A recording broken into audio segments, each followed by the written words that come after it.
los pobres con la clase obrera, los que cumplen la clara misión de decirle al conjunto del pueblo que han tomado ya su decisión. No habrá vallas. Hola, buenas tardes a todos. Estamos de la toma Violeta Parra, en Resistencia. Somos de Cerro Navia. Nosotros vamos a cumplir un año ocupando este terreno. El día quisimos sumarnos desde nuestra experiencia de lucha a reconocer la historia del MIR, conmemorar junto al MIR los 55 años de historia, y lo queremos hacer junto a las pobladoras, los pobladores, las familias que están acá junto a nosotros. En estos momentos se está terminando de preparar el almuerzo, la olla común.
Buenas tardes, compañeros y compañeros. Casa de Miguel Red Solidaria les saluda fraternalmente y les da una cordial bienvenida a este encuentro que hemos llamado Construyendo Poder Popular desde los Frentes. Hoy nos encontramos para celebrar el 15 de agosto de 1965. Hoy se cumplen 55 años desde la fecha en que se fundó el Movimiento de Izquierda Revolucionaria MIR, fecha que marcó nuestras vidas para siempre. En esta oportunidad se encuentran presentes militantes de aquella época, quienes nos contarán sobre el trabajo político que se encuentran desarrollando actualmente y su relación con el poder popular. Asimismo, esperamos que aún no han llegado, pero esperamos que nos acompañen jóvenes que desde sus frentes de lucha nos demuestran que el vínculo entre el ayer y el hoy es estrecho y que el proyecto de sociedad del MIR se encuentra vigente. Antes de comenzar con las presentaciones, les queremos contar que habíamos invitado a participar a hermanos del pueblo Nación Mapuche, pero no podrán asistir por la situación que se está viviendo y que todos conocemos en el territorio Gualmapu.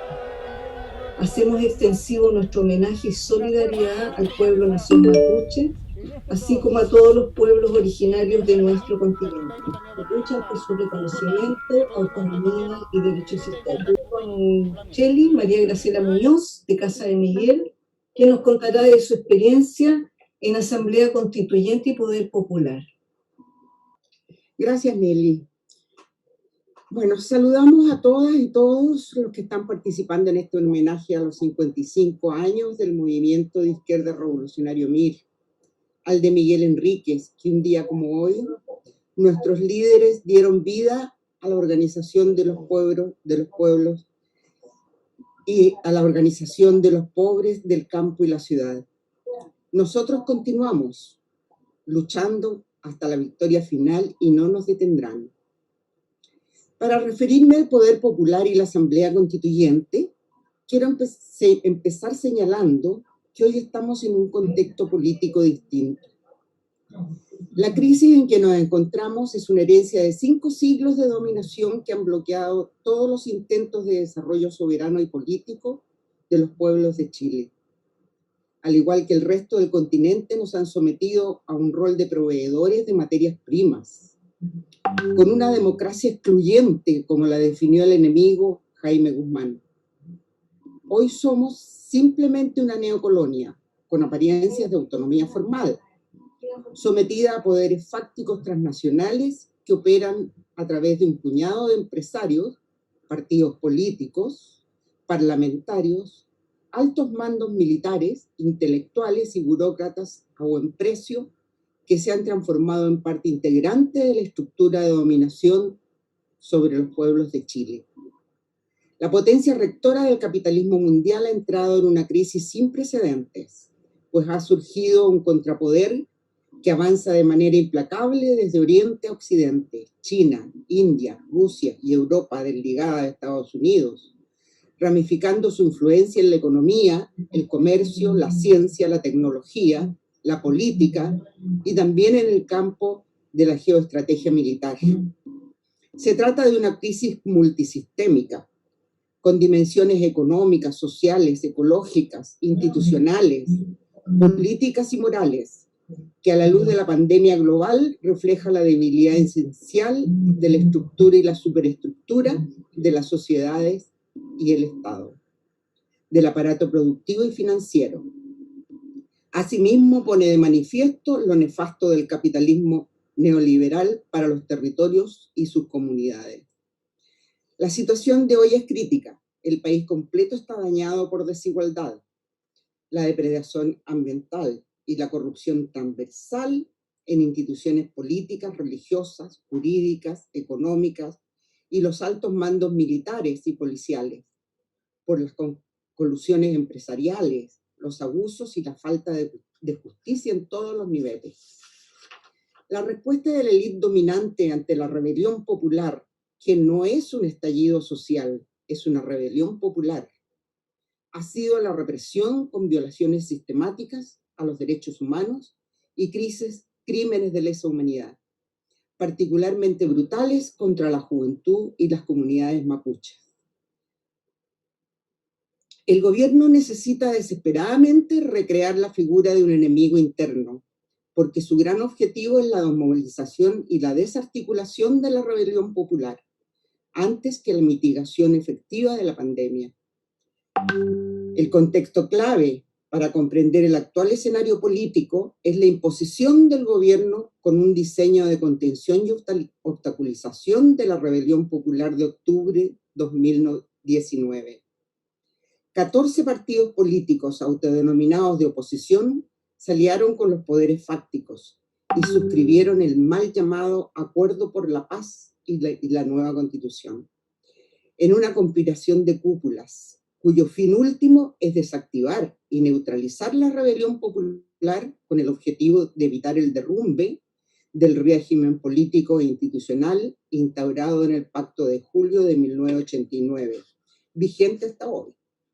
La rebelión de octubre llevó al gobierno a imponer la ley 21.200, publicada el 24 de diciembre de 2019, en la que se omite la opción asamblea constituyente como alternativa legítima para redactar la nueva constitución, haciendo caso omiso a lo que el pueblo exigía a viva voz el 8 de marzo. Para eso me gustaría referirme a las diferencias que hay entre la Asamblea Constituyente y la Convención Constitucional pues, impuesta por la Ley 21.200. Nos plantean si queremos cambiar la Constitución y claro que queremos cambiar la Constitución, pero queremos una Asamblea Constituyente. ¿Por qué? Porque la Asamblea Constituyente es el instrumento que tienen los pueblos para ejercer su voluntad soberana y decidir los contenidos de la nueva Constitución. La Convención Constitucional, ¿ya? Y ojo que muchos se equivocan y dicen la Convención Constituyente, porque no es constituyente, de la Ley 21.200, es un mecanismo creado por el poder político, constituido a espaldas del pueblo, que ha hecho acuerdo por la paz y la nueva Constitución, lleno de restricciones que impiden que el pueblo de manera libre y soberana manifieste sus derechos en la nueva Constitución. El funcionamiento de una asamblea constituyente lo decide la ciudadanía organizada y durante el proceso constituyente realiza un conjunto de interacciones, debates y acuerdos y define cómo elegir sus delegados. La Convención Constitucional Es una comisión técnica la que impuso la elección de los delegados fuese a través del sistema de lista, ¿no? Tal como se elige a los diputados, ¿no? El mismo mecanismo. Y los independientes que quieran ser elegidos tienen que hacer campaña y les exigen reunir el 0.4% de las firmas correspondientes a las personas que hubieran votado en el distrito electoral en la elección anterior de diputados. O sea, las posibilidades de que en la convención constitucional vayan personas independientes, o sea, de organizaciones sociales, es muy difícil. Porque hay que tener plata para campaña, porque hay que reunir las firmas, que se las acepte el CERVEL, y suma y sigue. A través de una asamblea constituyente, la ciudadanía, una vez que se constituye, tiene la facultad de decidir todas las materias a tratar para escribir la nueva Constitución. La Convención Constitucional carece de facultades y atribuciones para tomar decisiones que interfieran en la jurisdicción del Poder Judicial, Tribunal Constitucional, Contraloría General, el actual Congreso Nacional y los tratados internacionales, incluidos los tratados de libre comercio, lo que nos mantendrá sometidos y sometidas al devenir de los capitales extranjeros. La ciudadanía, una vez que se constituye, define los quórum, es decir, la cantidad de miembros que se requieren para aprobar las distintas materias a tratar y en caso de temas relevantes como la desprivatización o la nacionalización del agua, como decía Luis delante, ¿no? Cobre, litio, ríos, terminar con el lucro de la salud, la educación, la vivienda, tiene la facultad de realizar un plebiscito nacional para que el pueblo lo decida. La Convención Constitucional impuso los quórums de 2/3, permitiendo el veto de la minoría por sobre la mayoría, porque si el veto es de 1/3 más un voto, delega la decisión al deslegitimado Congreso. Al fijar quórum de 2/3, dificulta aprobar temas fundamentales como terminar con el rol subsidiario del Estado, que solo ayuda con migajas al pueblo y con grandes pagos a los privilegios de las empresas privadas transnacionales.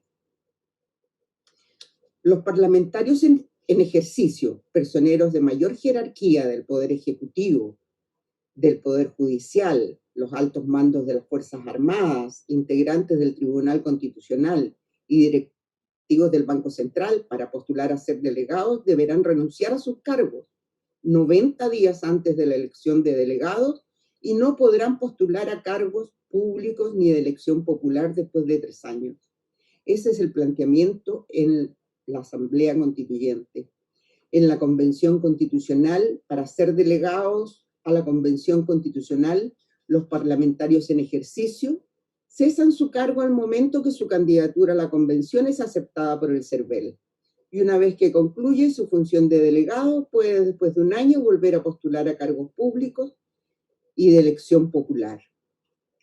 Las asambleas territoriales, cabildos, trabún, deliberan sobre cada tema decidiendo qué debe decir la Constitución en cada uno de ellos para que sus delegados se instalen al debate de los contenidos propuestos en la Asamblea Constituyente.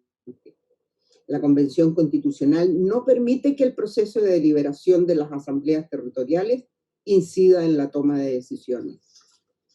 Entonces, por conclusión, el resultado lógico de la aplicación de la Ley 21.200 no será una nueva Constitución, sino apenas una reforma constitucional más.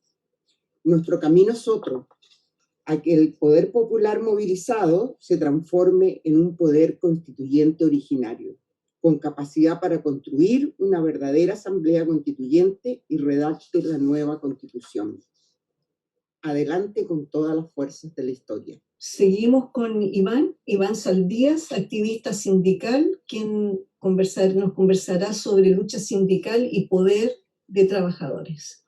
Con un grupo de compañeros más o menos jóvenes, nos hemos dedicado los últimos 20 años a dar a conocer, desarrollar y construir una forma distinta de hacer sindicalismo.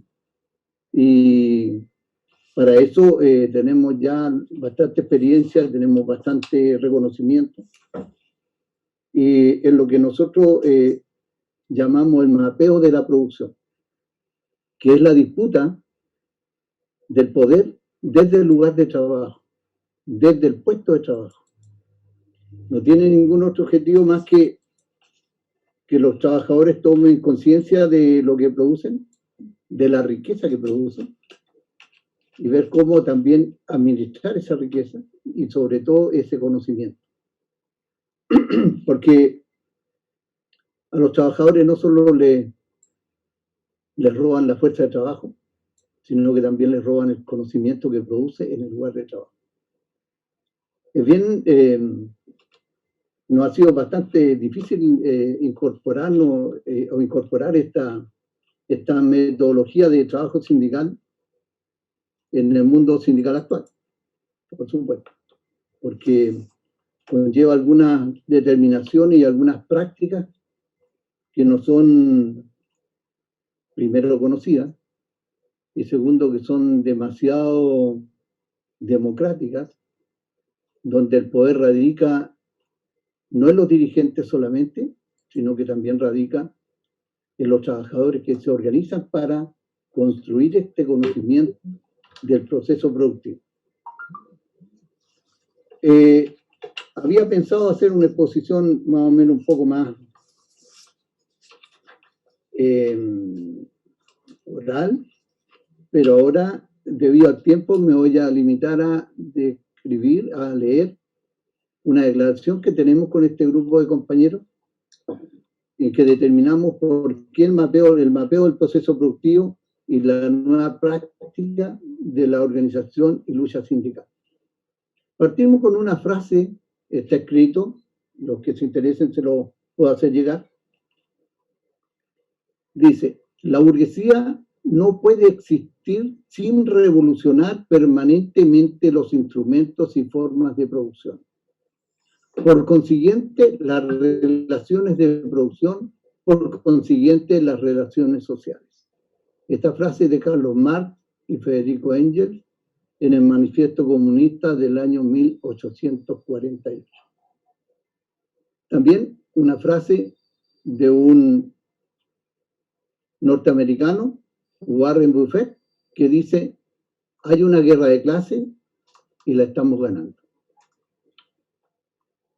El capitalismo se produce y reproduce principalmente en las empresas capitalistas. Nuevos métodos de producción y de acumulación de ganancias se inventan e innovan diariamente.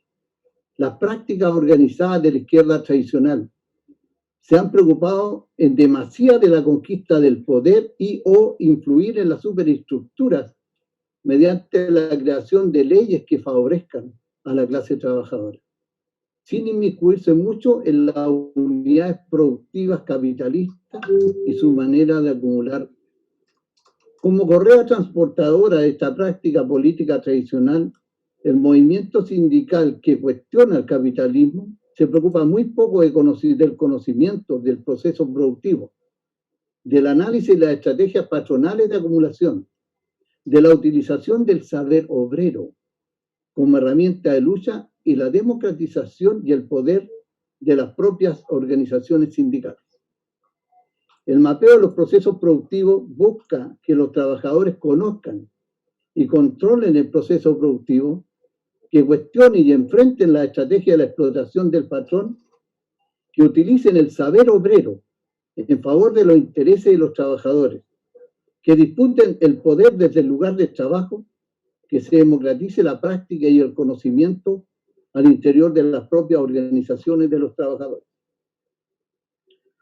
Conocimiento y mapeo del proceso productivo. La contradicción entre los intereses de los patrones y los trabajadores se expresa en el lugar de trabajo. La ideología y la propaganda patronal han logrado ocultar esta realidad, con el objeto de que los trabajadores no tomen conciencia de que el control de la producción es estratégico para la emancipación de la clase obrera. Para el desarrollo del mapeo del proceso productivo, los trabajadores deben romper con su individualismo y lograr de manera colectiva desarrollar conocimiento que les permita comprender su propia realidad, visualizar la totalidad del proceso productivo, sus contradicciones y problemas y desarrollar herramientas para saber cómo y cuánta riqueza producen. El mapeo del proceso productivo, necesariamente un ejercicio colectivo, partiendo de la realidad que los trabajadores que muchas veces no saben que saben, que logra conocer la realidad y pasar a la acción sindical y genera conciencia que los trabajadores perfectamente pueden producir sin la necesidad de los patrones y sus siervos. ¿Cómo se desarrolla? Desarrollar conocimiento colectivo y mapear el proceso productivo. Los aumentos de la productividad del trabajo logran grandes saltos en la tasa de la ganancia del patrón. Para eso el capital impulsa la existencia y el desarrollo de salarios variables, como los bonos de producción, bonos variables. Estos aumentos los remunera el patrón sin que el trabajador sepa cuánto es lo que exactamente se le debe pagar. La mayoría de los sindicatos no instruyen a sus asociados para que sepan cuánto es lo que se les debe pagar, facilitando el objetivo del patrón y generando desconfianza al trabajador al ver que se le hace producir más rápido y por más tiempo sin que sepan si es correcto lo que reciben en la comilla liquidación. Esta es una razón por la que algunos sindicatos han decidido iniciar el mapeo del proceso productivo. Cada empresa tiene su propio sistema de producción y medición, independientemente de que sea lo que produzca, bienes o servicios. Se puede conocer el proceso, determinar la ganancia, los problemas y pasar a la acción sindical. Para iniciar el mapeo del proceso productivo, primero se debe tener conciencia de la necesidad de hacerlo. Esto puede iniciarse por distintas razones. Una, para conocer y elevar los bonos de producción. Otra, porque la cantidad de trabajadores es menor al trabajo que se realiza, o en otros casos se han desarrollado a partir de la cantidad de accidentes producidos en el proceso productivo. En algunos casos se escribió cuánto se producía por cada área o sección. También se anotaba la dotación diaria de los trabajadores, calculando la dotación existente y la necesaria. Cuestiones como estas, partiendo de la realidad concreta, rompen el individualismo y posibilitan que se cumpla con el objetivo central, el que los trabajadores se junten a conversar sobre sus propios problemas, sobre sus propios temas, con una metodología que desarrollan desde la realidad material. El mapeo del proceso productivo es una herramienta de acción y lucha sindical que cuestiona la alienación, ganancia del patrón y al sindicalismo popular y autoritario. Su implementación está llena de problemas y desafíos, pero cuando se logra implementar genera altos niveles de conocimiento y conciencia de clase que nacen desde la propia realidad del puesto de trabajo y no de un discurso ajeno e inentendible. El mapeo del proceso productivo abre la perspectiva y la discusión de una sociedad con un control obrero, no solo en las aulas y las universidades, sino que al interior de las propias empresas capitalistas, al interior de la organización sindical y en la propia conciencia de cada trabajador. Eso es lo que tengo que decirle respecto del proceso, del mapeo del proceso productivo, que no es un invento de nosotros. Esto surgió en Brasil, en el ABC de Sao Paulo, y tuvimos la suerte de conocer a los compañeros que se basan en todo lo que es el concepto pedagógico de Paulo Freire, que parte desde la realidad concreta y cotidiana hacia la toma de conciencia y apropiarse del producto que produce. Eso es por ahora. Gracias. Gracias, compañero Saldías.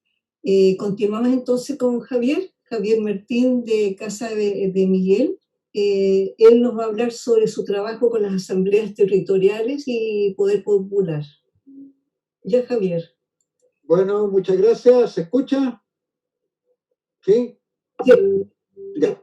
Bueno, yo quiero partir haciendo una referencia a qué entiendo yo por poder popular, puesto que se habla mucho de poder popular y muchas veces se entienden unas cosas por otras. Para mí, poder popular es una instancia de organización, una entidad territorial o sectorial. Luego voy a hacer referencia a por qué hablo de territorial o sectorial, donde quienes participan sean capaces de hacer prevalecer sus derechos por sobre el Estado y sean capaces de imponer sus necesidades, sus derechos y aspiraciones por sobre lo que quieran los gobiernos. En este sentido, el poder popular lo considero como un poder autónomo alternativo al Estado.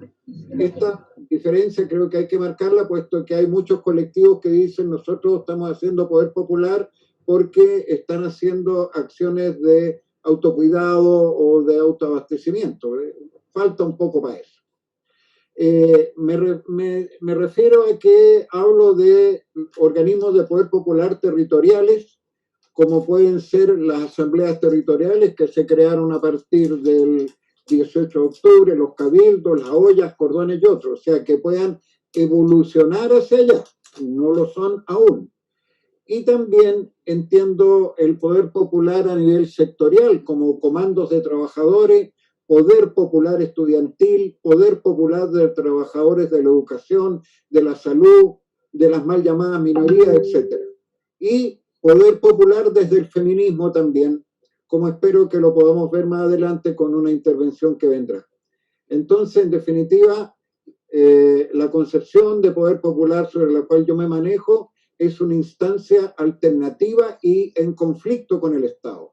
Ahora, este conflicto y esta disputa con el Estado va a asumir diversas formas de fuerza de confrontación que no las podemos anticipar, no las podemos saber, pero sí algunas cosas podemos avisorar. Ahora, quisiera referirme al marco en el cual estamos a partir del 18 de octubre del año pasado. Para mí la defino como que se abrió una situación de movilización revolucionaria. Y la llamo situación de movilización revolucionaria, puesto que fue un levantamiento popular, social, masivo, que cuestionó las bases mismas del neoliberalismo. No fue una movilización por demandas parciales, sino fue una movilización contra el sistema, contra el statu quo, ¿ya? Entonces, por eso que la caracterizo como situación de movilización revolucionaria. Esta situación tuvo un desarrollo creciente y sostenido de la organización social por la base, y así fue como se desarrollaron asambleas autoconvocadas, cabildos, coordinadoras, colectivos de diverso tipo y de amplio espectro. ¿Ya? En definitiva, se generaron nuevas formas de hacer política, ¿ya? Bueno, no sé si tan nuevas, porque si revisamos la historia de Chile hacia atrás, incluso el siglo XIX, principio del siglo XX, encontramos algunas expresiones de esto, pero digamos que eran nuevas en el sentido que rompían los marcos de la política tradicional. Y quiero señalar también que el famoso acuerdo por la paz, logrado entre gallo y medianoche, entre la supuesta oposición y el gobierno, no logró confundir a estas bases sociales, las que se manifestaron mayoritariamente por su rechazo, ¿ya? Ahora, también destacar en este llamado estallido social, que es mucho más que un estallido, sino como yo lo definía, una situación de movilización revolucionaria, el feminismo y las luchas de las mujeres y las disidencias jugaron un motor fundamental en esta nueva lucha social y política, no solamente por su consecuencia, sino por marcar también unas nuevas formas de hacer política, más participativas, incluyentes, horizontales. Y otro elemento que podemos definir para caracterizar la situación que vivimos, que estamos viviendo, es que los sectores dominantes entran en crisis política, se cruzan estrategias distintas para hacer frente a la revuelta, y estas estrategias todavía las vemos presentes en las contradicciones que podemos ver entre los partidos de derecha, entre ellos. que por supuesto que a la hora de que se pongan en cuestionamiento su interés y su estabilidad se unen, claro que sí, pero tampoco hay que pensar de que el enemigo es uno solo, sino que es un abanico que tiene contradicciones y tenemos que trabajar conociendo esas contradicciones. Por lo general, las posturas más radicales no le dan mucha importancia a las contradicciones interburguesas, pero estas existen y son las que históricamente en otro proceso histórico han dado lugar al paso a las revoluciones, aparte, por supuesto, de la presencia de una lucha popular sostenida y masiva.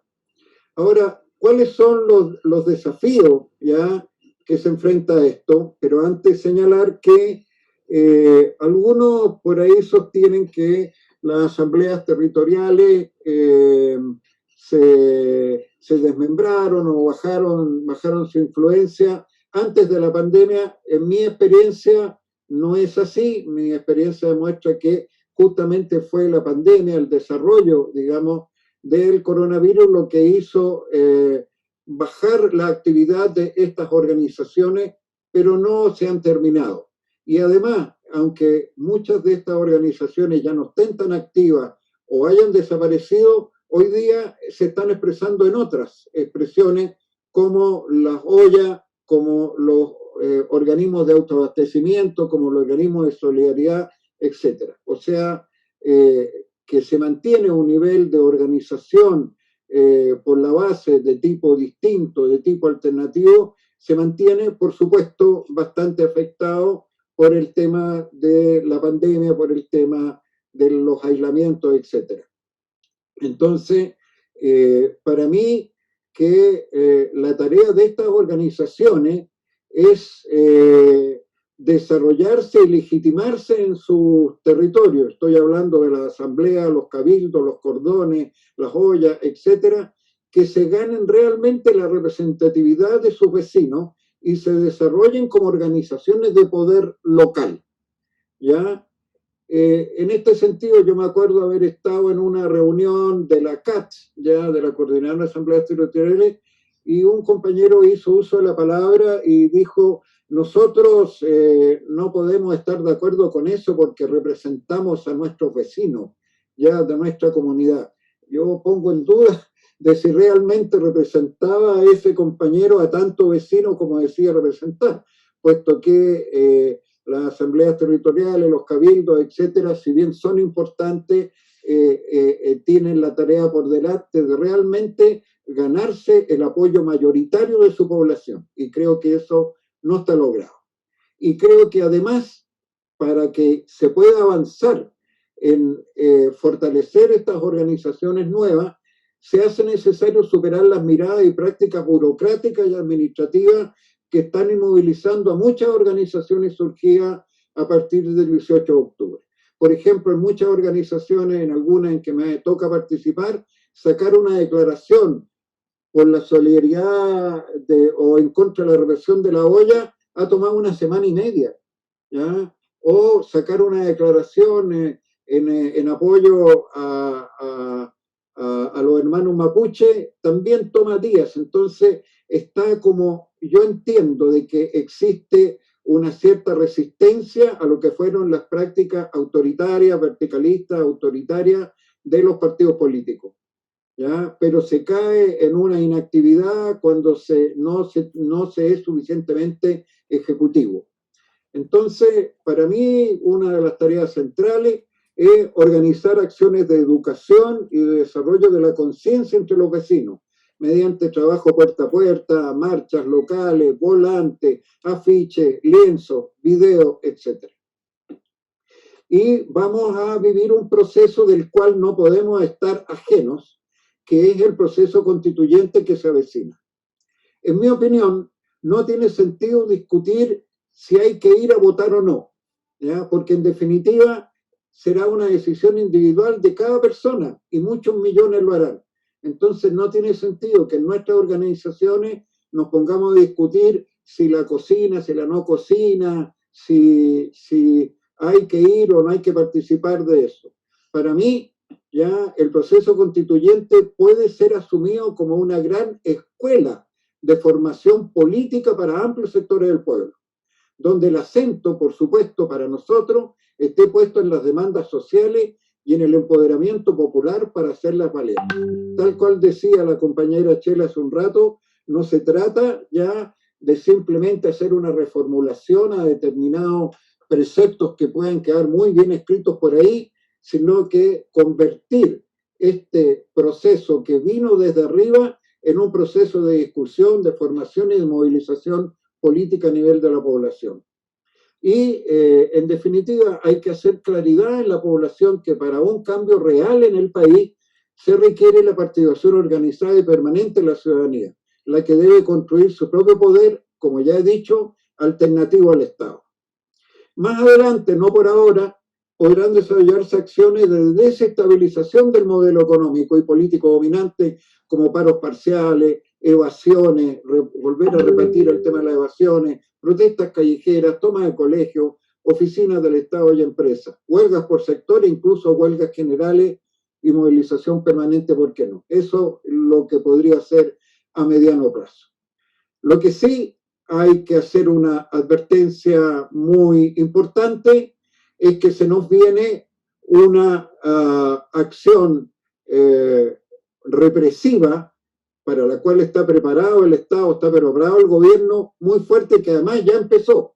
Ya esta acción represiva ya se está manifestando de manera violenta en el Gualmapu, en las represiones a las manifestaciones, en la represión en las poblaciones, donde ni siquiera dejan funcionar a muchas ollas comunes. Entonces, por lo tanto, hay que prepararse para potenciar la autodefensa. Hay que pensar en desarrollar formas de autodefensa a nivel de estas crecientes organizaciones. Y para cerrar, fundamentalmente la tarea para mí es ampliar, desarrollar y legitimar la organización territorial y sectorial. En definitiva, que el pueblo construya su propio poder, alternativo, independiente del Estado, y tener claro de que esta postura, esta mirada de un poder independiente del Estado, en algún momento va a llegar a un nivel de confrontación fuerte con porque claro, el Estado no nos va a abrir la puerta para que hagamos lo que queramos, pero hay que construirlo desde la base, y yo tengo la esperanza, tengo el convencimiento de que a pesar de que el enemigo se prepare para aplastar la rebelión popular, podrá reprimirla, pero tenemos que desarrollar la capacidad para que esta rebelión no sea aplastada, que podemos construir poder popular ya haciendo valer nuestra fuerza. Gracias. Gracias, Javier. La idea es seguir con Luis Soto, pero no lo veo en pantalla. Él es el representante del Movimiento de Defensa del Agua, la Tierra y Protección del Medio Ambiente. Nosotros hace mucho tiempo, ya más de 10 años, nos dimos cuenta que había un problema serio en la provincia y por lo tanto, cuando en aquel entonces todavía existían. Hoy prácticamente el campesinado chileno no existe y desafortunadamente la situación que se va a vivir dentro de muy poco tiempo va a ser más dramática aún. ¿Por qué digo esto? Les voy a dar unas pequeñas cifras así para que ustedes tengan una idea. El 3% maneja el 85% de la tierra. El 3% es propietario del 85% de la tierra. Y el 85% de los productores pequeños manejan solamente el 3% de la tierra. Entonces, la situación en el campo no solamente ha significado la devastación de millones de hectáreas en el sur de Chile, sino que además se han ido apropiando no solamente del agua, sino que también de la tierra. Y han hecho retroceder absolutamente la reforma agraria. Absolutamente. Hoy día el campesinado chileno prácticamente no existe. las últimas situaciones que se han estado viviendo en el campo tienen que ver fundamentalmente cómo los crianceros han ido también perdiendo terreno en la medida de que se han ido muriendo sus animales. Se han ido muriendo sus animales sin tener absolutamente ninguna participación por parte del Estado en términos de la defensa de estos. Ustedes han seguido las noticias acerca de la situación en la provincia de Petorca, se han dado cuenta qué es lo que está pasando, pero no solamente en la provincia de Petorca. Tenemos Putaendo, tenemos Coquimbo, tenemos el Aconcagua absolutamente seco, sin agua, y eso es única y exclusivamente debido a la gran industria agrícola. La tarea es gigantesca. La tarea de la recuperación de lo nuestro es gigantesca. No me imagino todo lo que nos va a costar eso, o mejor dicho, me lo imagino. Y por eso que estamos en la organización de nuestro movimiento social, el Movimiento de Defensa por el Acceso al Agua, a la Tierra y la Protección del Medio Ambiente.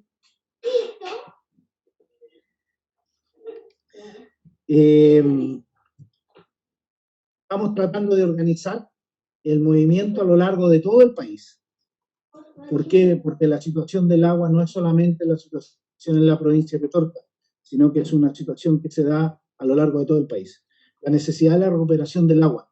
Pero yo lo decía inicialmente, el tema de la recuperación del agua no pasa única y exclusivamente por cambiar el código de agua, sino que pasa fundamentalmente por un cambio de la Constitución. Nosotros tenemos que ser parte, como de lugar, entendiendo que lo que se acordó, nosotros participar en esto, porque necesitamos recuperar el agua. No es posible que la población reciba 50 litros de agua diariamente. ¿Qué se hace con 50 litros de agua diariamente? No es posible que la población no tenga agua, que haya sectores donde efectivamente no hay agua para la bebida. O sea, no hay agua para la bebida. No estamos hablando de... No. O sea, estamos hablando de que un campesino que educarse. Estamos hablando literalmente de que la gente se lava por presa. Esa es una realidad. Yo no estoy diciendo algo que no sea así de efectivo. Y para eso nos hemos organizado en Modatima, por un lado, y por otro lado, para darle alternativas productivas, para dar alternativas que nos sigan ligando a la tierra y nos sigan permitiendo hacer lo que sabemos hacer, que es producir alimentos. Hemos creado una cooperativa campesina de cultivos andinos, le pusimos, y esta cooperativa inicialmente es agricultores. Hoy día somos como 30 y seguimos activos en esta cooperativa. La quinoa es un cultivo maravilloso en términos de lo que convoca. ¿Cómo convoca? La quinoa es un cultivo milenario y lo estamos tratando de rescatar en nuestra provincia. Eso es lo que estamos haciendo, compañeras y compañeros. Yo no voy a ser más extenso en términos de referirme con mayor detención a las cosas que estamos haciendo, pero es inicial. Después yo supongo que irán a surgir preguntas, supongo que podrán tener ustedes mucho más conocimientos en términos técnicos de lo que significa la recuperación del agua para nuestros territorios. Nuestros territorios hoy día están absolutamente desolados en términos de agua y por lo tanto vamos a seguir y vamos a continuar luchando para que en algún momento podamos recuperar el agua. Les agradezco la invitación. Gracias. Gracias a ti, Luis. Bueno, llegaron nuestros jóvenes, ahí los tenemos. Le vamos a dar el pase a Yelén Salgado, estudiante feminista y ex vocera de la Asamblea Coordinadora de Estudiantes Secundarios ACES. Ella nos va a hablar de feminismo y poder popular. Bienvenida a Yelén. Hola a todos y a todas, muchas gracias por la invitación. Ya. ¿Te escucha bien? Como decía, los pasos importantes que se han dado para el movimiento feminista desde el 18 de octubre creo que es súper importante recalcar este 8 de marzo que creo que torna una perspectiva mucho más distinta a los años anteriores donde en los años anteriores no veíamos a las mujeres trabajadoras, las que nunca pudieron ir como a la huelga feminista, que al fin y al cabo uno lo ve hacia atrás y nunca fue, donde se paraban, por ejemplo, las trabajadoras e iban a marchar el 8 de marzo, o tenían que ir simplemente cuando terminaban la pega.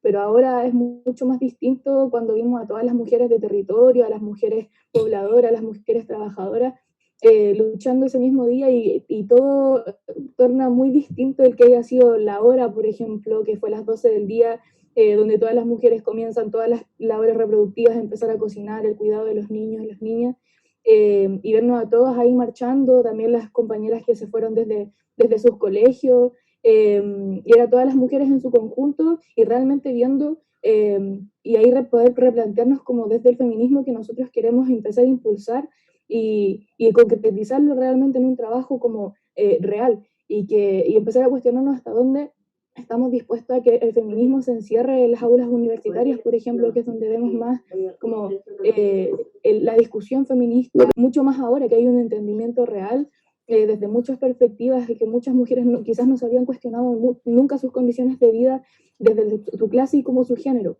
Entonces creo importante cuál es el trabajo real. Igual quisiera compartir que hace un tiempo hemos estado trabajando con algunos compañeros de la asamblea y otros compañeros que se han sumado a trabajar en la toma de terreno, en la toma de dignidad que queda en la Florida. Y es muy curioso que son puras mujeres que la mayoría la llevan en la dirigencia de la toma, o sea, son ellas las que hacen que la toma se mueva en todo sentido, o sea, son las mujeres que paran la vía común, las mujeres que están jugando con los niños, las mujeres que cuidan, las mujeres que tienen la contabilidad de casi toda la gente que existe en la toma, los problemas que existen, lo que falta en las casas. Entonces, que esas mujeres puedan entender sus condiciones, que esas mujeres puedan entender lo que es el feminismo y cómo puede repercutir en su vida, de empezar a cuestionarse sus condiciones y del poder que tienen en el mismo territorio también. Y así como todos los territorios que hoy día se están levantando y que se levantan con más fuerza desde el 18 de octubre, es ahí donde tenemos que apuntar.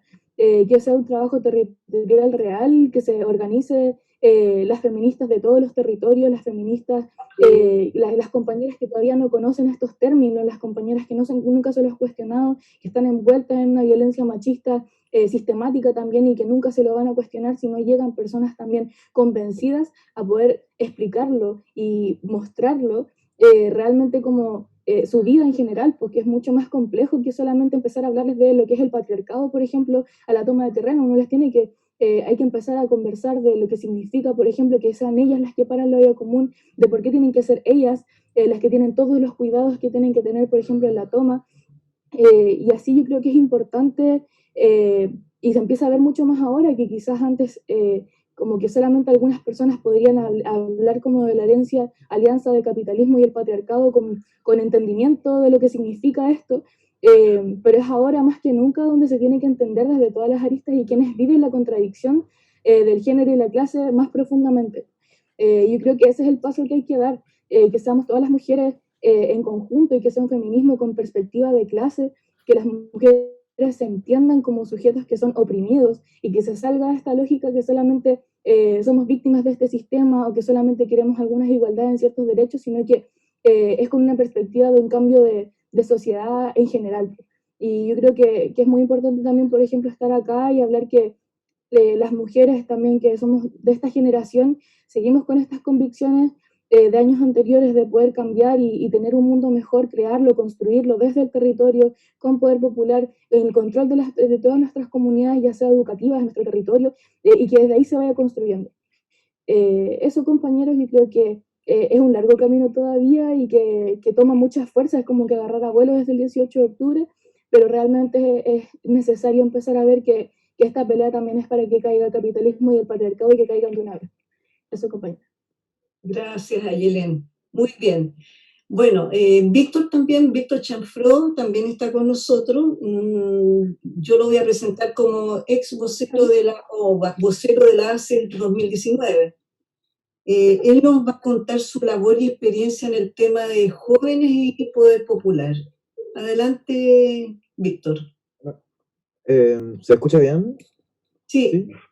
Bueno, yo primero no solo saludar la instancia, sino que también agradecer por la invitación. En verdad, nada, yo creo que hoy en día es fundamental que sigamos con la memoria presente, pero no con esta memoria tan individual. Y es un cuestionamiento que igual he podido hacer con mi familia y hemos estado como conversando de eso. Me acuerdo que una memoria no solo en cuanto a lo individual, sino que también a un proyecto político con el que no pudieron acabar y con el que hoy día somos miles y billones quienes seguimos en la ronda, en la ruta de compañeros y compañeras que trazaron el camino hace ya muchos años y quienes siguen luchando por esta misma. En cuanto, entonces, eso, saludar la instancia y agradecer muchísimo la invitación y que de verdad significa mucho para nosotros. En cuanto al tema que nos convoca, claro, creo que hoy día no nos podemos plantear la construcción de un poder popular o de territorios organizados siquiera, sin aquí la presencia de los jóvenes, pero es importante ver primero cuál es el rol de los jóvenes que se tienen que plantear dentro de los territorios. Yo creo que hoy día, como se comentaba antes, en el fenómeno de las asambleas territoriales, de la organización de ollas comunes, el rol de la juventud ha sido, bueno, un rol que igual es como una frase que llevamos repitiendo hace harto entre nosotros, que es que no tenemos nada que perder.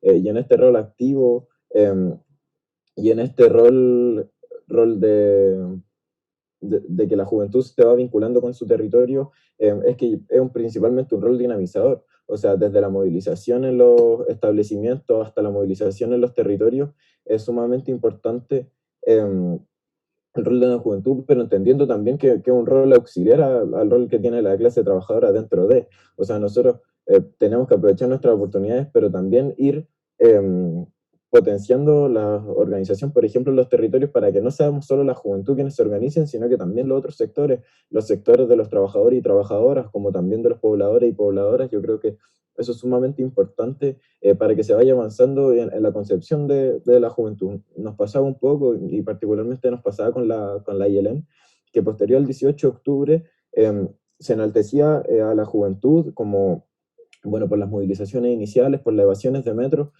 pero ahí nos parecía importante esto mismo, pues como en la lógica del no tenemos nada que perder, por ejemplo, las evasiones de metro se hacían no solo para que la juventud y los mismos estudiantes pudieran saltar el torniquete, sino que saltábamos el torniquete, pero para abrir las puertas para que nuestros vecinos y vecinas, nuestra misma clase, pudiera pasar el metro sin pagarlo. Entonces, yo creo que el rescatar estas ideas en cuanto al hoy día, el rol dinamizador de las luchas sociales en general, pero no exclusivo ni predominante dentro de las movilizaciones que tienen que ocurrir, hacia constituir efectivamente un movimiento popular que sea capaz de articulado, ir avanzando hacia cada vez más lucha y efectivamente ir avanzando en los territorios en poder popular. Por parte, bueno, ahora voy a acotar más a la parte de la organización en los territorios. Bueno, creemos que esto ha sido de las ganadas fundamentales que se ha tenido posterior al 18 de octubre, y no es una ganada en cuanto la entendemos solo como la ganada de reivindicaciones económicas o reproductivas, sino que es una ganada en cuanto a hoy día en todos los territorios, en todas las comunas de Chile, hay al menos una organización que se preocupa por las necesidades que tienen los suyos. Y yo creo que esto es súper importante porque pasamos de la crisis de legitimidad de las instituciones o la crisis de gobernabilidad presente con mayor fuerza, o sea, desde el 18 de octubre en adelante, pasamos solamente de como la crítica hacia las instituciones, sino que también estamos construyendo en nuestros territorios, con nuestra gente, con nuestra clase, el propio poder del pueblo, al que pueda acotar lo mismo. Entonces, creo que es sumamente importante el cómo hoy día las asambleas territoriales no se pueden quedar solamente en ciertos pasos iniciales de organización, sino que tienen que ir fortaleciéndose, creciendo, no solo en términos cuantitativos de cuántas personas asisten de las asambleas, que también es un elemento sumamente importante, el estar constantemente con más vecinos y vecinas. Entender que no nos podemos quedar con esto, sino que tenemos que ir avanzando hacia efectivamente ejercer control, ejercer poder sobre los propios territorios y sobre las propias decisiones que se están tomando. O sea, yo creo que hoy día, por ejemplo, ejemplos claros de pequeños ejercicios de control sobre los territorios, que si bien no podemos decir como que es control comunitario y mucho menos podemos decir que es poder popular, sí hay elementos de que el propio pueblo ejerce ejerce poder en su territorio, en su población, en su barrio, en su villa, es, por ejemplo, que hubieron militares que posterior al 18 de octubre, esa semana hasta el 25, creo que fue la semana que estuvieron desplegados en las calles como nuevamente como fuerzas represivas, habían territorios en los que no pudieron entrar.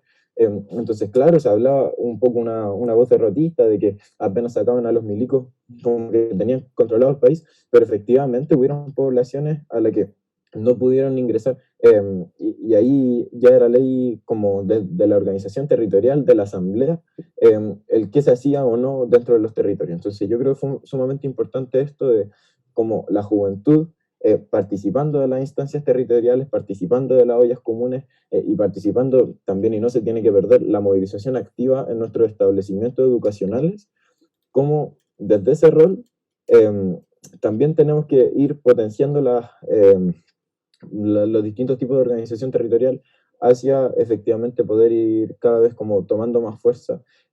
Y tenemos claro que estos ejemplos, no ejemplos, sino que estos ejercicios que tienen una perspectiva de control no pueden ser solos, sino que también es muy importante la articulación, y no solo entre las organizaciones territoriales, sino en las organizaciones sociales en su conjunto. O sea, cómo hoy día nos vinculamos los estudiantes secundarios con, por ejemplo, los trabajadores de la educación o los trabajadores y trabajadoras de la educación con los trabajadores de los lugares de trabajo que estén cerca de nuestros establecimientos, para empezar a constituir redes que tenemos claro como que de esto se parte, y si tenemos claro que aún no podemos destacar ejercicios de poder popular como tal, sí se están sentando las bases para, y creo que es sumamente importante que también seamos capaces de verlos con ojos que no superen lo que realmente son, pero tampoco echándonos para abajo. O sea, hoy día el sector de la izquierda revolucionaria ha crecido no como nunca antes, pero sí como nunca se veía hace ya varios años. Entonces yo creo que es importante que nos situemos en esta posición, que veamos los avances que se han constituido y vamos a seguir reconstruyendo memoria activa, que me parece algo fundamental en cuanto a, bueno, y ahora se viene el 11 de septiembre y también va a ser una fecha sumamente importante porque además van a estar los militares en las calles por un 11 de septiembre. Entonces, lo importante a lo que me refería en esta memoria activa, el no solo tener como un proyecto viéndolo solo para atrás, sino que cómo lo podemos seguir haciendo carne hoy en día, cómo las ideas del MIR, por ejemplo, en un nuevo aniversario están más presentes que nunca hoy día, y no solo en la juventud, sino que en la clase en general. Entonces, ¿cómo podemos seguir haciendo carne ese discurso? Por ejemplo, cada vez más avanzando hacia constituir poder popular en nuestro territorio, bueno, y en todos los lugares donde estamos presentes también, como no obviando el rol de la juventud, pero tampoco considerándolo como el principal protagonista de estos mismos cambios, entendiendo que es la clase en su conjunto, desde todas las dimensiones en las que está hoy en día la clase. Entonces, creo que hoy día me parece eso fundamental, que sigamos reconstruyendo la memoria y también haciendo entender hoy en día que estas ideas siguen más vigentes que nunca, y cómo se pueden ir estas mismas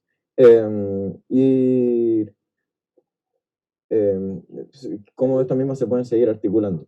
¿Qué pasa con Cataluña? Eso, Habían empezado de Borgoño.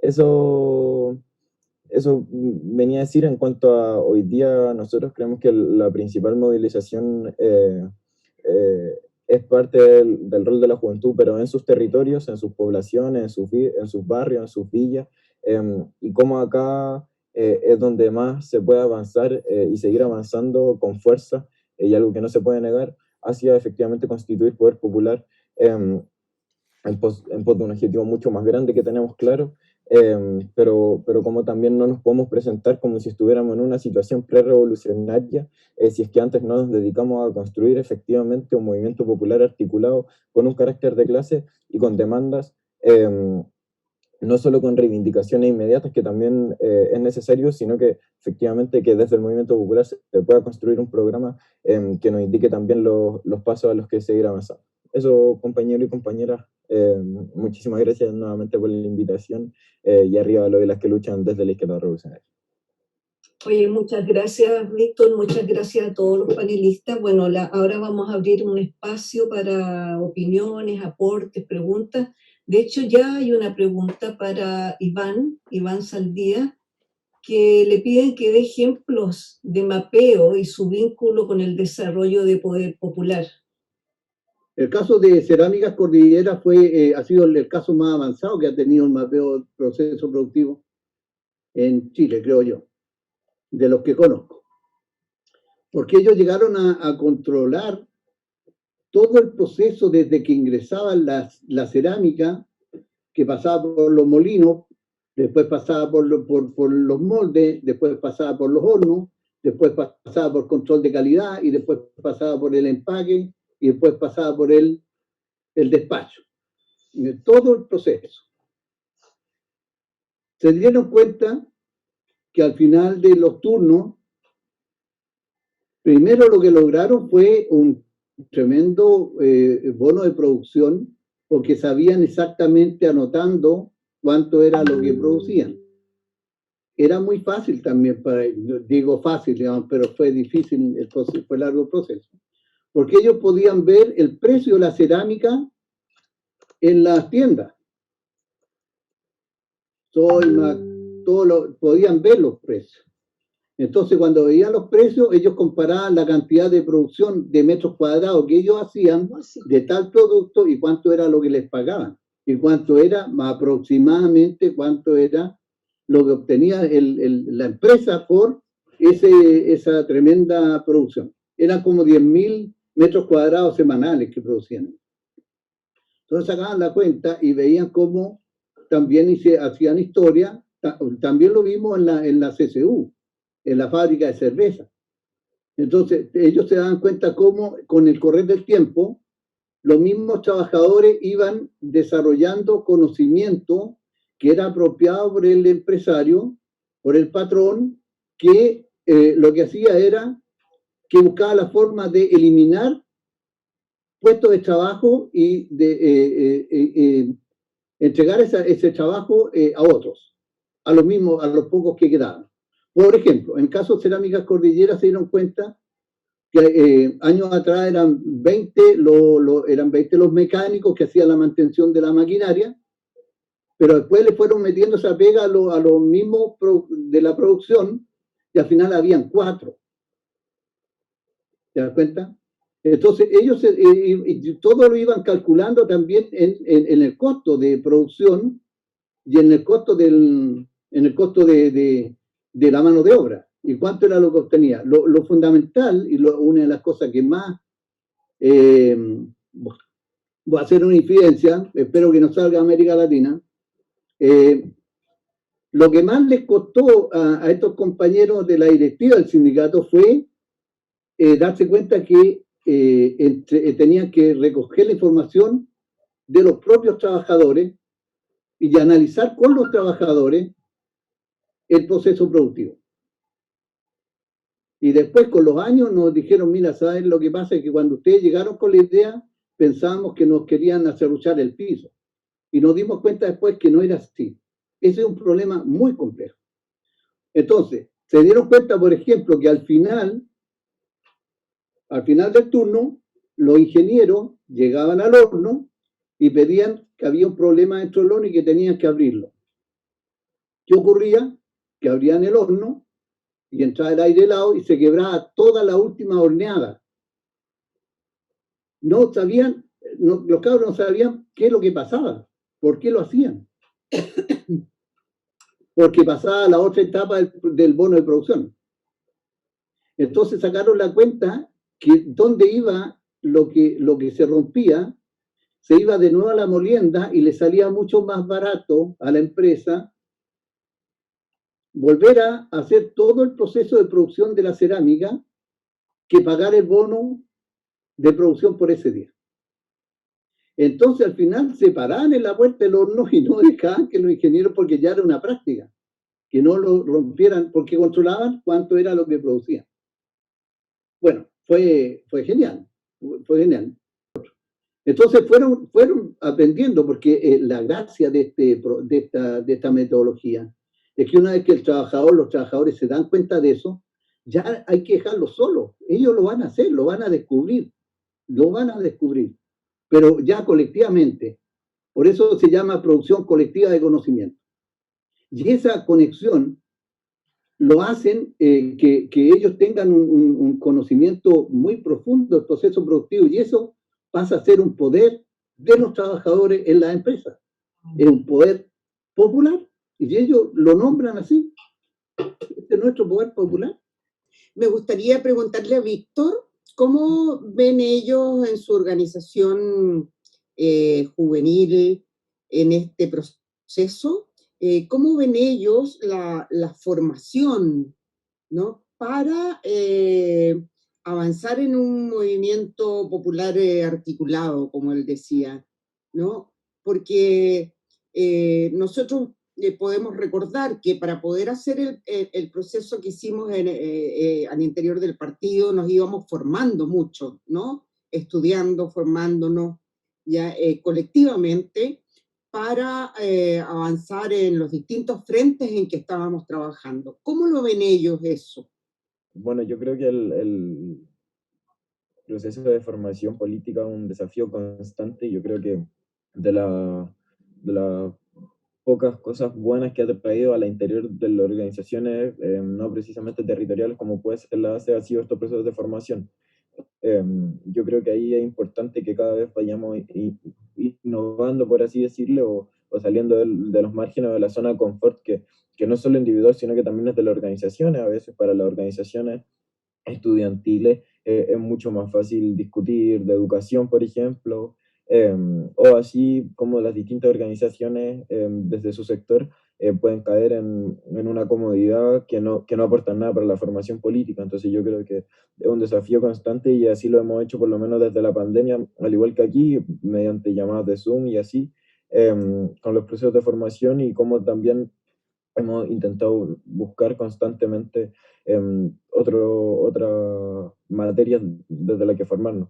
Yo creo que para eso, bueno, y igual es como un rollo, por así decirlo, que tengo desde más chico, que es que yo creo que, en cuanto a la memoria, que también lo mencionaba antes, que yo creo que también tenemos que ir vinculándonos las nuevas generaciones, que estamos, si bien, bueno, tuvimos el proceso de revuelta, y que fue un proceso sumamente agitado, pero igual estamos recién empezando en esto, por así decirlo. Entonces, como también con los compañeros y compañeras que ya llevan años y años en los procesos de lucha, como también aquí se puede dar un proceso interesante de formación, y así yo lo he expresado constantes veces, y así yo creo que también vamos aprendiendo y nos vamos formando, no solo con la formación política sentado en un cuaderno, o con la formación política aquí mismo, desde la virtualidad en la que nos hemos sometido hace ya varios meses, sino que también yo creo, y también así lo sentimos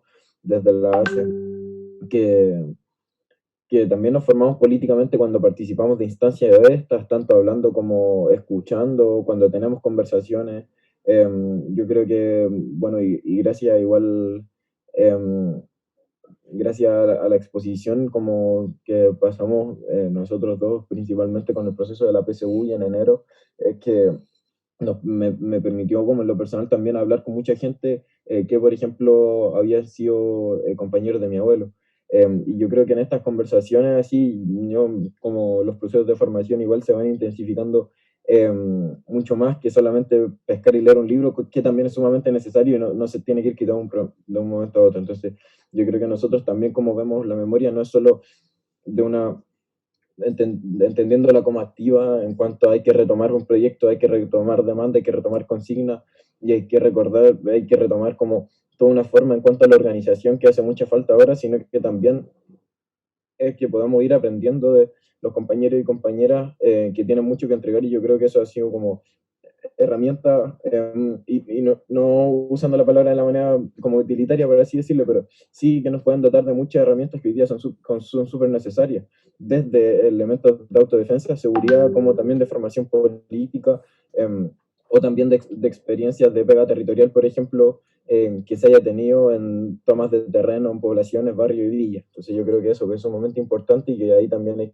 que ir entrecruzándolo con la memoria, y también porque reivindicamos eso, el rojinegro a través de la historia, y como es un pequeño universo que no se acaba nunca, de ir tanto formándonos entre todos nosotros, como también de ir generando nuevos contenidos. Entonces yo creo que es un desafío constante y que hemos podido avanzar algo durante la pandemia, pero que es un desafío constante, que nunca nos podemos considerar como formados políticamente. Yo creo que eso es sumamente importante. Igual, para agregar un poco lo que decía el Víctor, muy chiquitito, que yo creo que es súper real que en algún momento como que muchos compañeros y compañeras que, o sea, secundarios, que se empiezan a organizar así en el 18 de octubre, muchos aprenden y como que más o menos, por así decirlo, como que su formación también fue desde la calle y desde como empezar a organizarse de una forma súper abrupta. O sea, me acuerdo una vez que fuimos con unos cabros que estaban tomándose los colegios en Puente,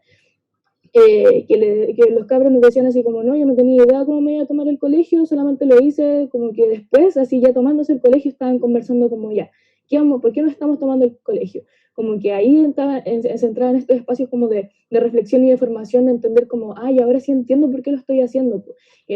Ahora yo creo que de todo ese ritmo que teníamos súper agitado, como estábamos con los colegios tomados, como que en el mismo momento en que llegó como que empezamos a encerrarnos todos, y parar de ese ritmo a tener esta virtualidad, como decía el Víctor, igual era súper loco y choqueante para todos, pero también fue un espacio que de todas estas como crisis que podemos vivir y como cambios hay que sacarle como el mayor provecho, y yo creo que eso ha sido igual necesario, de tener nuestras instancias como de discutir sobre educación, que por mucho tiempo como que a veces estamos como mucho más enfocados en muchas más demandas, y no solamente en lo educativo, sino que ahora igual hemos tenido un poquito más de espacio para poner nuevas cosas en nuestra propuesta educativa, sacar otras, reflexionar otras, y ahí para poder lanzarla después. Entonces yo creo que eso fue importante, como ese salto que se da de estar en la calle todos los días, después tener espacios, por ejemplo, de reflexión, y de cómo se dan después como en la vida cotidiana también. Pues.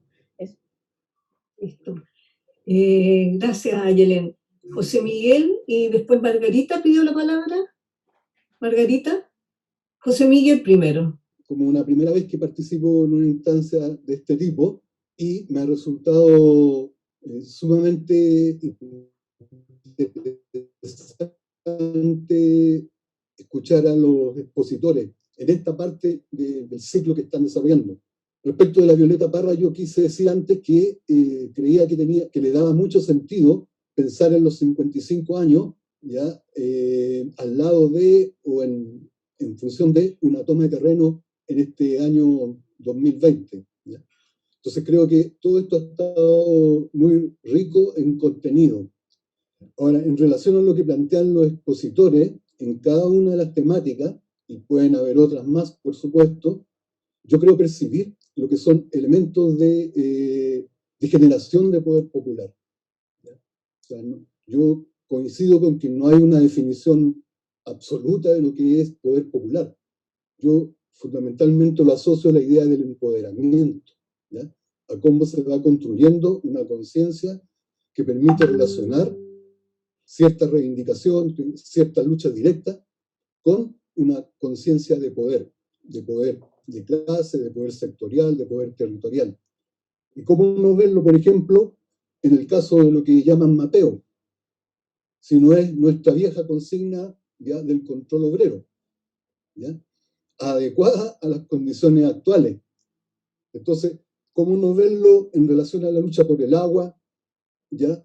O en relación a lo que planteaba a Yelén, creo que es el nombre, de esto de buscar, entendiendo que el feminismo va mucho más allá, ¿cómo no relacionarlo con esa toma de dignidad, donde efectivamente la encabezan y la sostienen fundamentalmente las mujeres que han asumido un rol protagónico en la lucha por unas condiciones de vida mejor. Y así también lo que plantea Víctor, que a mí me hace mucho sentido, cuando él plantea la necesidad de relacionar las distintas luchas, de buscar cómo construir, él lo dijo, ¿ya? Ese tejido de redes sociales, cómo tejer, ¿ya? La confluencia de los intereses y de las movilizaciones de los distintos sectores sociales que hoy día conforman nuestro país y que tienen un carácter popular, ¿ya?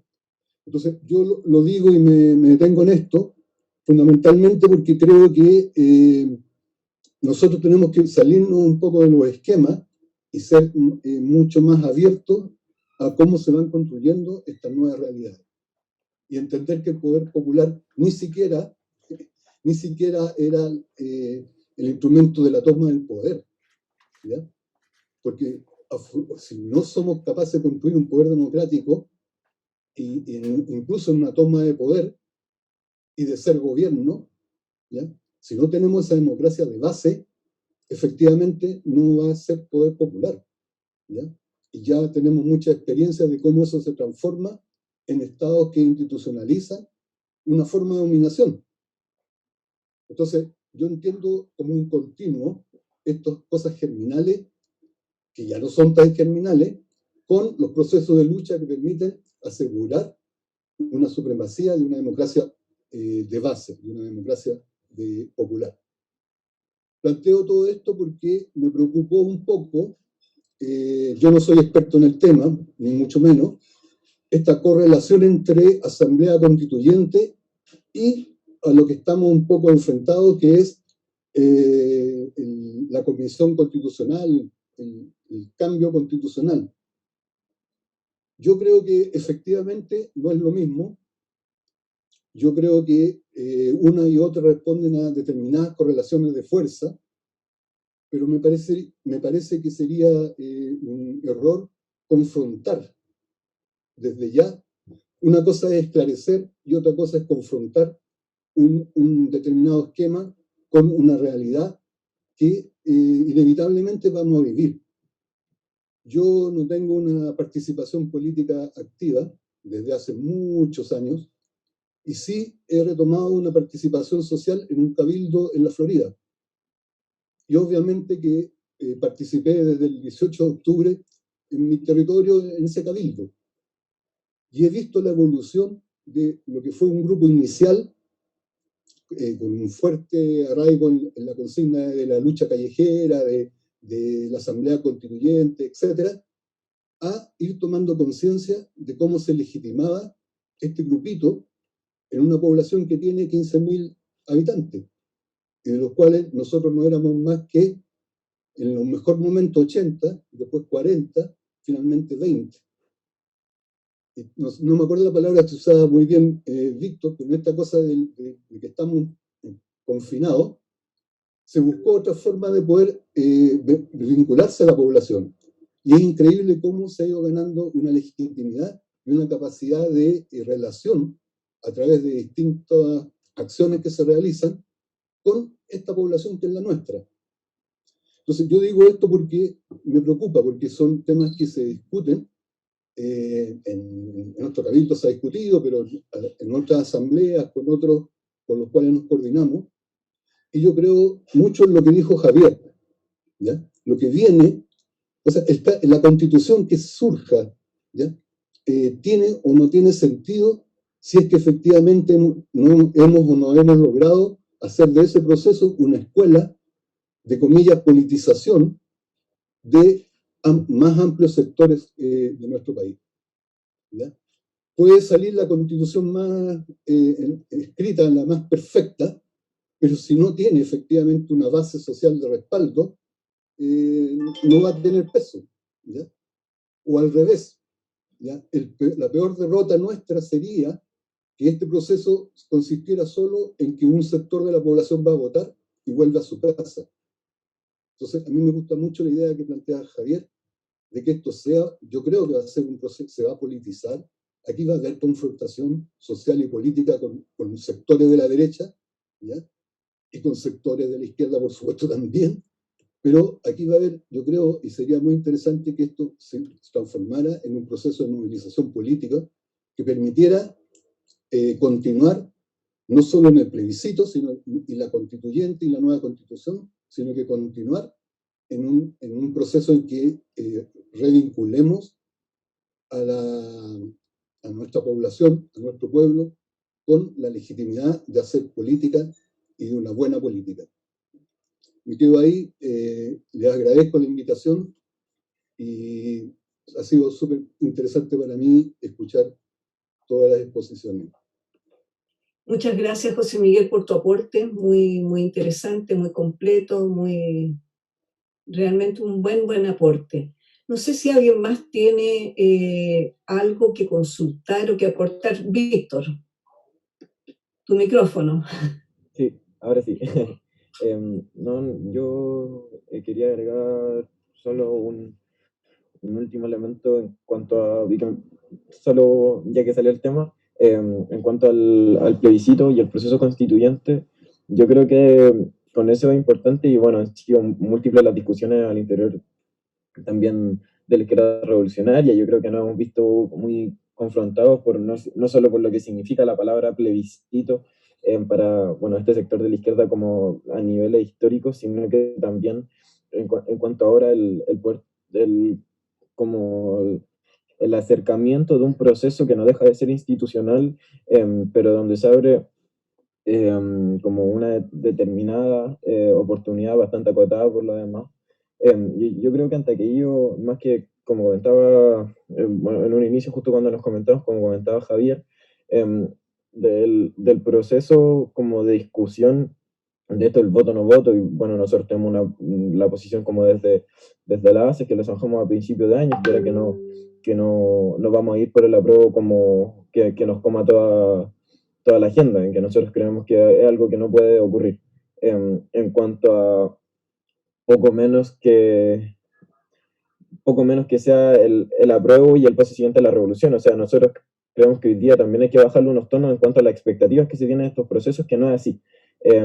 Y creo que si bien hay que tener ojo y cuidado también con estos procesos, pero como los procesos de movilización de los siguientes meses no tienen que ser solo en cuanto a una defensa del plebiscito, sino que una defensa del pueblo en su conjunto, una defensa de las asambleas territoriales, de los procesos de organización que se han dado, de seguir y aumentar la solidaridad con el pueblo mapuche, más que entramparse en discusiones que también ellos quieren que nosotros estemos entrampados en eso, como que nos estemos peleando entre quienes van por el apruebo y quienes no, o que existan ciertos elementos de disputa como entre nosotros, y yo creo que, bueno, ante aquello es súper importante eso, que sigamos articulados y que el plebiscito es un hito más de las movilizaciones, al igual como va a ser un hito sumamente importante el 11 de septiembre, al igual como va a ser un hito sumamente importante el nuevo 18 de octubre, o como también, que no es de la misma magnitud, pero como también los secundarios nos vamos preparando para la siguiente prueba de ingreso a la educación superior en cuanto a un proceso de movilización porque no han respondido a nuestras demandas. Entonces, yo creo que ahí es súper importante como el que bajemos también un poco la expectativa y que tengamos claro que no son todas las ganadas que van a caber dentro de esta nueva constitución para la calle, y también desde una demanda que no necesariamente sale de ahí, pero que se asegura que se tenga que aprobar, y o si no, ya van a ver como los resultados y ya van a ver lo que pasó, por ejemplo, para el 18 de octubre. Como que yo creo que es importante que nos vayamos como familiarizando también con esa lógica de no solo respuesta, sino que también presión de la calle para que ellos lo que tienen que hacer es obedecer a lo que se diga desde la calle. Y como que no hay ningún otro rol. No vamos a entrar a disputar a su área porque nos quieren entrampar en los mismos procesos, al igual como ha sido, bueno, hace años, y que ahí ha sido como también ciertos grupos más tibios que se han sentado a negociar con ellos, a dialogar con ellos. Bueno, nosotros fuimos bastante críticos también del proceso que da Unidad Social cuando se van a juntar con Blumel al mismo tiempo que estaban asesinando a compañeros y compañeras en Plaza Dignidad. Entonces, creemos nosotros igual importante recalcar esto en cuanto a bajar un poco la expectativa y entender que hoy día es en la calle, es en los territorios y es con la clase que vamos a seguir teniendo ganadas y vamos a seguir avanzando hacia un movimiento popular articulado, y que si no podemos seguir confiando en los mismos procesos de siempre que nos pueden entrampar nuevamente para dar un retroceso importante. Entonces, eso, como el no dejar de organizarnos, no dejar de movilizarnos, por mucho que se esté dando en paralelo un proceso, un futuro o supuesto proceso constituyente, y todo ese proceso que se va a dar, que por cierto no es que nos aporte una nueva constitución, o sea, por el boicot al proceso nosotros no vamos, pero sí tener ojo en cuanto a cómo son las expectativas y también cómo se van manejando de este sector, y que no nos podemos encontrar en tomar esa decisión nos quisieron dejar también en esos aprietos, que no es una decisión entre si vamos por el boicot o vamos por el apruebo, sino que hay una posición política que es en cuanto al... Bueno, muy de la mano con las palabras del Víctor, ahora nosotros seguimos agradeciendo como esta invitación. Ahora nosotros nos tenemos que retirar, tenemos otra actividad a la que tenemos que asistir y bueno, eso, muchas gracias y saber que sigue en pie toda la construcción que se tiene que seguir haciendo dentro de los territorios, con las mujeres, con las disidencias, con los trabajadores, con los estudiantes, el pueblo en su conjunto y seguir este camino que es bastante largo todavía, pero que sabemos que estamos todavía con toda la convicción de crear una sociedad distinta, un Chile mejor y retomar todo el control de nuestras vidas. Muchas gracias, compañeros. Muchísimas gracias por la invitación y nada, que también los procesos, lo reflexioné después del 18 de octubre y conversándolo con mi abuela, también mi lista de corazón, como le seguimos hablando, que nada, que también el 18 de octubre y todos los procesos y todos los avances y toda la organización también es en parte y es principalmente, yo creo, como gracias a también esa generación como que dio la vida, que vio como muchos compañeros y compañeras cada día. Entonces yo creo que también es la continua resistencia contra la muerte que nos quieren imponer, de quienes luchamos por la vida y de quienes también la lucharon. Entonces nada, como que también estos procesos son gracias a ustedes y tenganlo claro. Y cada avance que vamos teniendo lo tenemos con siempre aquellas generaciones como presentes, no solo en la cabeza, sino que también en el corazón, y en el corazón regional que nos mueve a todos y a todas hasta avanzar hacia la revolución, efectivamente. Entonces, un abrazo desde la izquierda revolucionaria y nada, a seguir luchando y nos estamos encontrando ahí, cuenten con el contacto para lo que se necesite y estamos hablando. Gracias a ustedes. Queríamos ver si podíamos mostrar un saludo, un video saludo de la bandera. Yo soy un pueblo que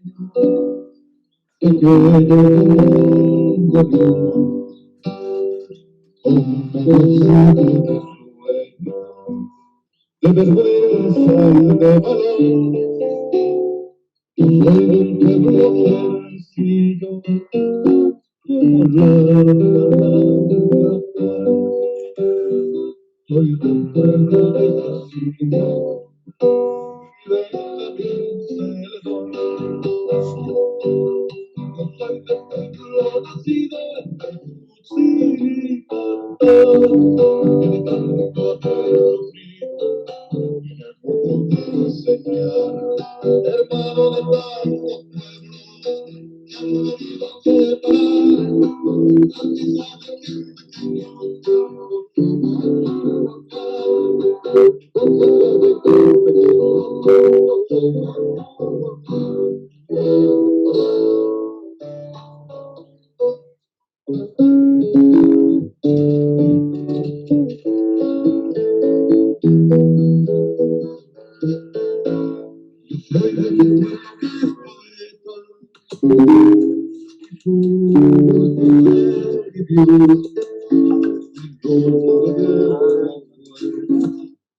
Ahí se terminó. Yo le voy a pedir ahora a Nano que nos explique, porque estoy seguro de que más de alguna persona aquí se va a sorprender de ese monolito que se veía ahí. Que nos cuente, Nano, cómo se llama esta plaza, por qué se estableció esta plaza, dónde está, etcétera. Y en qué circunstancias se grabó este video y por qué se ve tan poca gente. Primero que nada, quiero darle una explicación. Hoy día se ve muy poca gente en ese monolito, porque ayer teníamos preparado una actividad hoy día a las 11 de la mañana en la única plaza a nivel nacional reconocida por el Estado que lleva el nombre de Doctor Miguel Enrique. Fue una lucha que dimos bastante y bien pesada, que la dimos aquí los pobladores de la bandera, precisamente los que fuimos militantes del MIR, para que en ese terreno se llamara Miguel Enrique, esa plaza. ¿Por qué? Porque esa plaza, ese terreno tiene historia. En ese terreno se hizo la primera toma de terreno en dictadura y fue organizada por el MIR. realmente el compañero Nelson Herrera, fue el que encabezó, también estuvo la Patricia Salaquet, Lucho Roja, el Negro Cari, que lo ubican algunos, y otros más, y ahí caímos detenidos varios, y ahí se hizo la primera toma en dictadura. Por eso a nosotros fue la historia ese terreno, y lo pedíamos para que ahí se hiciera la Plaza Miguel Enrique. Era un basural. Pero nosotros con harto esfuerzo, con harta cuestión, le fuimos cambiando un poco la cara. Después ya, como fue una plaza, pongamos, reconocida por la municipalidad, y ahora ya la municipalidad tiene cargo de esa plaza, tiene un jardinero, y se preocupan. El monolito fue donado justamente por la organización hermana que nosotros tenemos acá en la bandera, que se llama Casa de Miguel. Ellos donaron el monolito, y ahí está. Por eso es el monolito y la Plaza Miguel Enrique. Bueno, lo otro queríamos contar, porque hay muy poca gente, fue porque ayer nosotros salimos a rayar alrededor de nuestra población para celebrar los 55 años del MIR. Rendir un homenaje a nuestros compañeros, no alcanzamos a hacer ningún rayado y fuimos rodeados por los militares. Algunos alcanzamos a arrancar y otros que cayeron detenidos. Cayeron detenidos anoche 5 personas, 5 jóvenes, obviamente eran jóvenes. 5 compañeras y compañeros, 2 mujeres y 3 hombres. Pasaron toda la noche en la comisaría de la bandera y en la mañana fueron pasados a la fiscalía y por daño a la propiedad fiscal y no estar trayendo salvoconducta en toque de queda. Pero gracias a la abogada que trabaja con nosotros y que es María Rivera, hicimos todas las gestiones y pudimos sacarlo hoy día a las 2 de la tarde en libertad. Eso.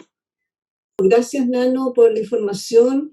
Espero que finalmente ya una vez liberados los compañeros no tengan problemas o los liberaron, ¿no es verdad? Bueno, sí,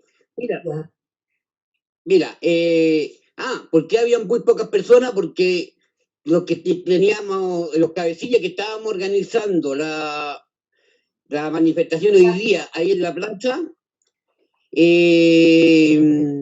cayeron detenidos algunos y otros tuvimos que ir a la fiscalía con los abogados para poder conseguir la libertad de sus compañeros. Y quedó un lote acá, que eran muy poquitos, y que ahora teníamos decidido suspender la actividad, pero los compañeros dijeron que no, que el MIR jamás ha transado y que la actividad se hace y se hizo, aunque sea muy chiquitita, pero se hizo. Por eso fue bien pequeña, pero bien motivada para nosotros. Qué bueno, muchas gracias, es un gran honor, muchas gracias. Bueno, estamos llegando al final del conversatorio, ahora hay un link que si quieren lo pueden ver, está en el chat. Con ese link es a Borgoño, ¿no, Javier? Sí, es para Borgoño. Bueno, le damos a todos muchas gracias a quienes participaron, a los panelistas y también a quienes asistieron a este conversatorio. Buenas noches. Buenas noches. Estaremos en contacto. Chau. Hay que hacer otro. Chao, compañeros. Felicitaciones. Chao, Gabriela. Felicidades. Chao. Un abrazo grande desde Panamá para ustedes, queridos compañeros.